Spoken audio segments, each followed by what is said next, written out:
Well, I wouldn't worry about it, Chris. I don't think people are even aware of that show's existence. Well, I don't know, Dad. I think a decent number of people watch it. Oh, really? Define decent. Inside jokes, sneaky nods, and even classic book characters making a cameo. All that's going down in Family Guy, even if it slips under your radar sometimes. So, here's 10 crazy things you've never noticed. Number 10. Halloween tribute to Adam West. You're under attack, Brian! By zombies and vampires and a Mexican princess! Stewie, those aren't monsters, they're kids. They're trick-or-treaters. Trick-or-treaters? Ah, sweet Halloween. Not only one of our all-time faves, but it's also a must-see event in the world of TV. It's the ultimate chance for showrunners to let their creative juices flow and give a nod or a playful jab to all their beloved characters. I'm a vampire duck, but I'm a modern vampire duck who hangs around with Anna Paquin and drives around in a black Mercedes. What is that? It's True Blood. Yeah, no one knows what that is. Rich gay people do. So every time this spooky season rolls around, TV shows bust out their bag of tricks to treat their audience. And nothing's cooler than discovering those hidden gems in the form of costumes. But this one's a gem of its own. There you go. A Cornish game hen for you, a Cornish game hen for you. Everybody gets a hen. The legendary Adam West got the coolest tribute from Family Guy, with his character hosting a duo of kids dressed up as some of the most iconic and unforgettable characters. We'll never stop loving you, Adam. Would you like some gravy? Sure, you'd like some gravy. Number 9. Stewie's mysterious toy message. Mark my words, when you least expect it, your uppance will come. For those of us who've been fans of this show from the get-go, we've always known that little Stewie was, well, a tad twisted. His plans to eliminate his dear mom go way back, right to the series pilot.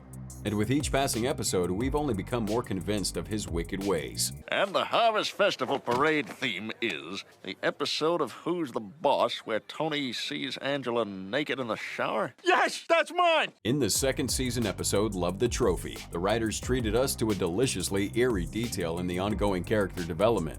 Need a clue? Keep your eyes on Stewie's building blocks. Oh, clumsy oof!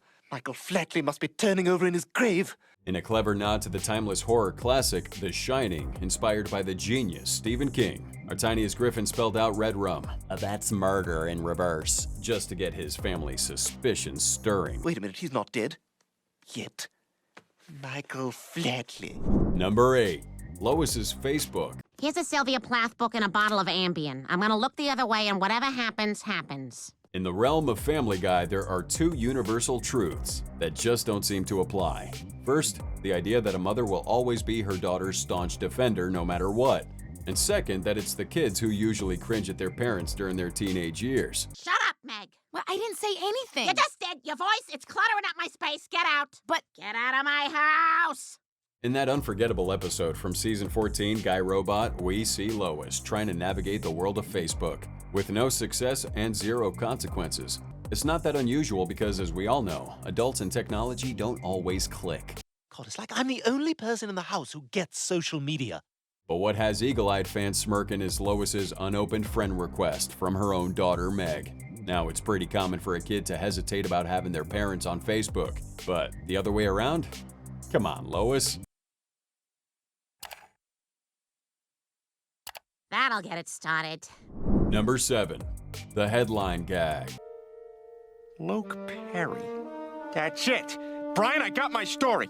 Let's get real, the whole headline gag in TV shows is practically old news at this point. It's been done a gazillion times in movies, a zillion times in shows, and yeah, even in Family Guy. It even became a running gag in another Seth MacFarlane series, American Dad. Wait till you see this. Oh my God! Movable printed type! We must keep this from the serfs lest they gain literacy and threaten the landed gentry. So, whenever a newspaper makes its cameo in a comedy series, we're all on high alert, wondering what a clever curveball they'll throw our way. And that's precisely why this little tidbit is so darn amusing and absolutely earned its spot in our video. They got one over on us, and come on, they got a chuckle out of us too. Look, it's a picture of us at the regatta. Wow, Mom, you look pretty. Thank you, Chris. I thought so too. Number 6. Holden Coffield. Look like you were playing. You're a phony! Hey, this guy's a great big phony! Come on, Chris. So, Family Guy may not be your typical cultural powerhouse, but believe it or not, they occasionally drop some sweet references to universal culture. Case in point, Holden, this mysterious character who's all about outing the phonies. That's right. You're a big fat phony. This dude's basically a shout out to J.D. Salinger's classic, The Catcher in the Rye. You know, the book that was a hit with Charlie Manson and John Lennon's assassin? In the story, Holden, the angsty teenager, goes around tagging people as phonies if they're being fake. Hey, you know who lives in this house? A great big phony. That's right, a phony lives here. A big fat phony. And now in a totally grown-up move, Holden's all like, I'm heading to Quahog, and I won't let any phonies get away with it. So keep an eye out for those subtle references they drop in the show, or Holden might just call you out. You're a phony. Hey, everybody, this guy's a great big phony. Number 5. Nailing ancient Greek culture. Are like really smart.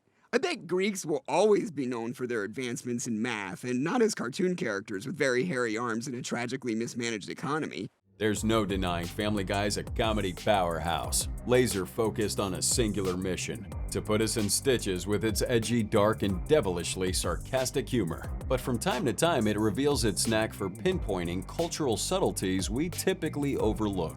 What? Helen has run off with Paris. We're going to get her back and burn Troy to the ground. Well, that sounds good. I just need to cancel my lesson with Socrates first. In the midst of telling the story of Helen of Troy, the show flexed its knowledge of ancient Greek culture, giving us those famous sculptures in all their true, vivid colors, just as they once were, even if we've come to see them quite differently. Now, if you'll excuse me, Helen's in my cabin, and I thought I'd give heterosexual sex a try. But here's the dealio. Besides spilling the historical beans, the show adds its own flavor to how it dishes out the story. You know, you could stick to the plain facts, but come on, it's Family Guy we're talking about. What? She's hot, but not as hot as Medusa. One look at Medusa and I'm rock hard. Mythologically correct. Number 4. What would Jesus do? Mel Gibson's secret screening room. Hey, what's this? We know that in Family Guy, nothing is off limits, not even poking fun at sensitive subjects like religion or Mel Gibson. So it came as no surprise when they decided to playfully jest about that hypothetical sequel to Passion of the Christ in their trademark irreverent style. And Jim Caviezel, is that it? The guy from the first one? Passion of the Christ 2. Crucified this. But what did catch us pleasantly off guard were the clever little details sprinkled throughout the action-packed trailer for this sequel, featuring the one and only Chris Tucker. Our absolute favorite, the license plate on Jesus' car, of course. Man, you crazy, Jesus! You crazy! That's what my ex-wife said. While What Would Jesus Do is a well-known moral compass, when it comes to the ride of the Son of God, they ingeniously swap the acronym for a good laugh. It is hands down the funniest detail, closely followed by the punctured hands of our Savior. The first pass. Oh man, that's all we need. Number 3. The Emmy issue.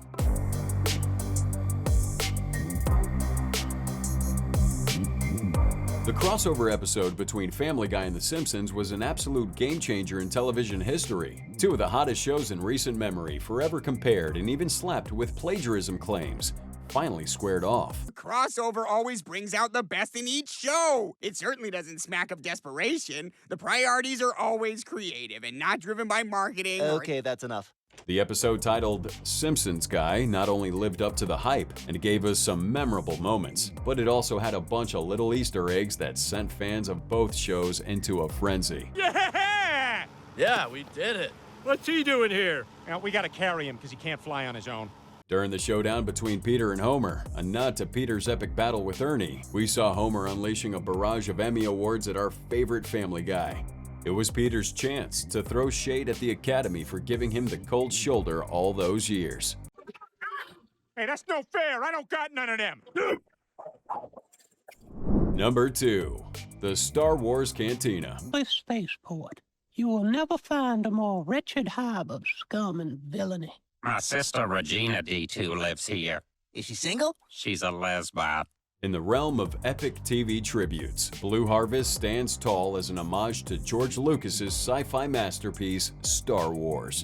Watching our cherished characters slip into the roles of the iconic Star Wars heroes is nothing short of epic. captain of the Millennium Falcon, and the only actor whose career isn't destroyed by this movie. And as expected, this kind homage couldn't resist the urge to sprinkle a galaxy of genius Easter eggs throughout the episode. And where better to pull off this caper than the infamous Cantina?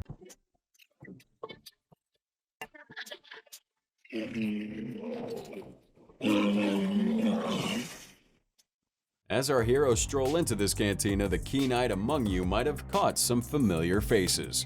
Bender from Futurama, Roger from American Dad, and even the notorious evil monkey. Did they slip by unnoticed, or did you spot these clever nods? The band, if you have any requests, shout them out. Play that same song. All right, same song. Here we go.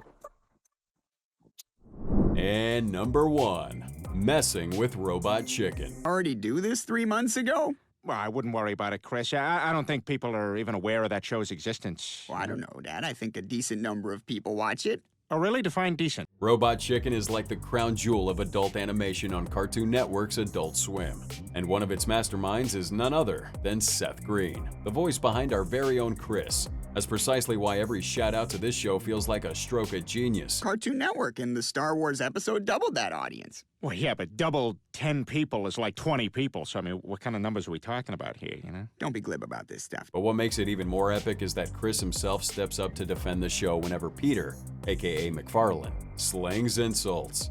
They even take a mind-bending trip to the Robot Chicken universe in the Road to the Multiverse episode. It's intergalactic proton-powered electrical tentacled advertising droids. Hi, I'm Darth Harrington of Darth Harrington's Docked on all intergalactic proton-powered electrical tentacle advertising. These are the kind of tiny, easy-to-miss details that happen to be our absolute favorites, and we love to shine a spotlight on them. So what's your take? Does it rightfully hold its top spot?